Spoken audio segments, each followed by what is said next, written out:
Scientists just found new evidence for the existence of Planet X. A hypothetical superterrestrial planet is estimated to have a mass 5 to 10 times that of Earth and an orbit that extends 400 to 800 times farther from the Sun than Earth. The orbit estimate was refined in 2021, resulting in a semi-major axis. Constantine Batigin and Michael E. Brown suggested that Planet 9 could be the core of a giant planet that was ejected from its original orbit by Jupiter during the formation of the solar system. Others argue that the planet was captured by another star, was once a rogue planet, or formed in a distant orbit and was pulled into an eccentric orbit by a passing star. In today's video, we are going to explain everything you need to know regarding Planet X. But before we move forward in the video, make sure to subscribe for more content and like this video for receiving similar suggestions from YouTube. Also, we highly appreciate your comments. Now let's get straight into the video. Planet 9 is a hypothetical planet in the outermost region of the solar system. Its gravitational effect could explain certain orbital clustering for a group of extreme trans-Neptunian objects, ETNOs. Objects beyond Neptune that orbit the Sun at an average distance of more than 250 times Earth's distance. These ETNOs tend to be closest to the Sun in one sector, and their orbits tend to be the same. This alignment suggests that as yet undiscovered planets can control the orbits of the most distant objects known in the solar system. However, some astronomers have questioned the hypothesis that a hypothetical planet exists, arguing that the clustering of ETNOs orbits is due to observational bias associated with difficulties in detecting and tracking these objects. The largest studies, such as the Wide Field Infrared Survey Explorer, WISE, and PAN-STARRS, have neither detected Planet 9 nor ruled out the presence of Neptune diameter objects outside the solar system. The ability of previous celestial studies to find Planet 9 depended on its location and characteristics. Further research in other areas will continue with the help of NEOWISE and the 8-meter Subaru telescope. Until Planet 9 is discovered, its existence cannot be suspected by anyone. Several alternative hypotheses have proposed to explain the observed clustering of trans-Neptunian objects, ETNOs. Since Neptune was discovered in 1846, there has been much speculation that other planets may exist outside its orbit. The most famous of these theories predict the existence of distant planets affecting the orbits of Uranus and Neptune. After extensive calculations, Percival Lowell estimated the possible orbits and positions of a hypothetical trans-Neptune planet and began a thorough search for it in 1906. He named the hypothetical object Planet X, a name previously used by Gabriel Delet. Clyde Tombaugh continued his research for Lowell and discovered Pluto in 1930, but was soon determined that he was too young to qualify as Planet X Lowell. After Neptune flew over Voyager 2 in 1989, it was determined that the discrepancy between the predicted and observed orbits of Uranus was due to the previously inaccurate use of Neptune's mass.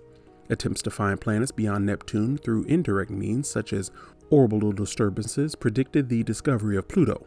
One of the first was George Forbes, who postulated the existence of two trans-Neptunian planets in 1880. One would be at an average distance from the Sun or a semi-major axis of 100 astronomical units, AU, 100 times more than Earth. The second one will have a large wick of 300 AU.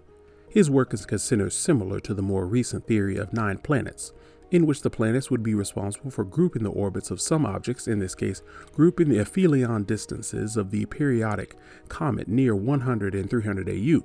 This is similar to the accumulation of Jupiter's comet aphelion distance near its orbit. The discovery of Sedna's special orbit in 2004 led to speculation that it had discovered a large object other than one of the known planets. Sedna's orbit is separate, at a perihelion distance of 76 AU, which is too large to be due to gravitational interactions with Neptune.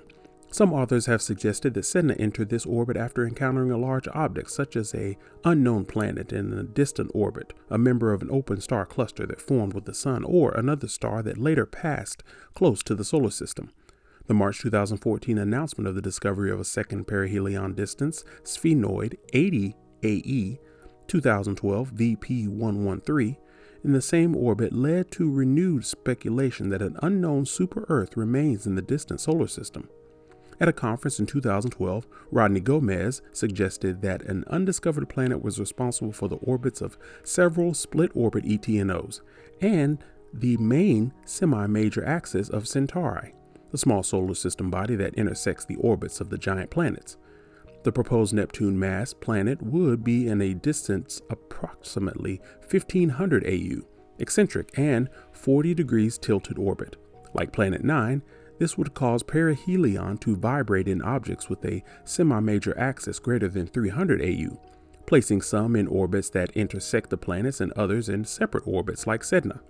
In 2015, an article by Gomez, Suarez, and Brasser was published detailing their arguments.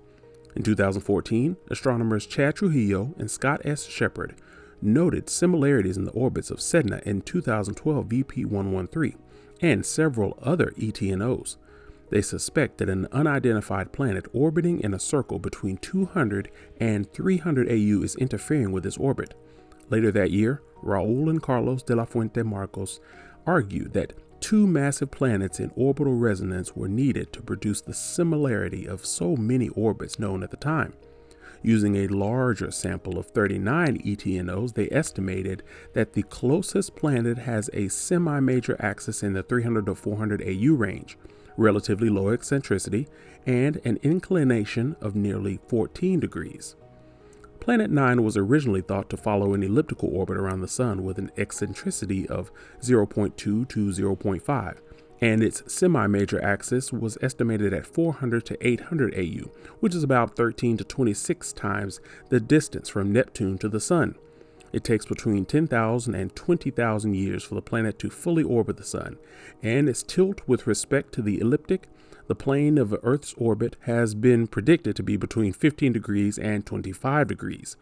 Aphelion, or the farthest point from the Sun, lies in the general direction of the constellation Taurus, while perihelion, the closest point to the Sun, lies in the general direction of the southern regions of Serpens, Caput, Ophiuchus, and Libra. Brown believes that if Planet 9 is confirmed, a probe could reach it in just 20 years, losing a propulsive orbit around the Sun. The planet is estimated to be 5 to 10 times the mass of Earth and 2 to 4 times the radius of Earth. Brown believed that if a Planet 9 existed, its mass would be sufficient to clear its orbit of major objects within 4.5 billion years of the solar system's age, and that its gravity would dominate the outer edge of the solar system, enough to create it a planet by today's definition. Astronomer Jean-Luc Margot also said that Planet 9 met its criteria and would qualify as a planet if and when found.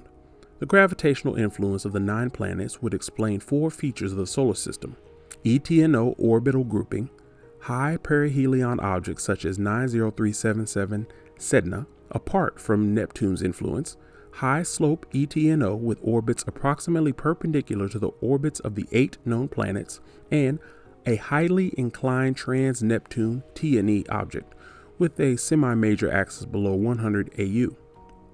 Planet 9 was originally proposed to explain the clustering of orbits with a mechanism that would also explain the high perihelion of objects like Sedna. The evolution of some of these objects in vertical orbits was unexpected, but was found to be consistent with previously observed objects. It was later discovered that the orbits of some objects with perpendicular orbits evolved to smaller semi-major axes when other planets were included in the simulation. Although other mechanisms have been proposed for many of these features, Planet 9's gravitational influence is the only one that explains all 4. However, Planet 9's gravity would also increase the tilt of other objects crossing its orbit, but this could leave scattered disk objects behind Neptune with semi-major axis greater than 50 AU, and short-period comets spreading more widely over the Earth's slope than observed. Planet 9 was previously thought to be responsible for the 6-degree tilt of the Sun's axis relative to the planet's orbits, but recent updates to the predicted orbits and mass limit this shift to around 1 degree. With that said, we have reached the end of our video. Like this video and subscribe to his YouTube channel if you have not done yet. Sharing is a way of caring. Share this video to spread the knowledge and let us know in the comment section, what do you think about the existence of Planet X? See you next time. Thanks for watching.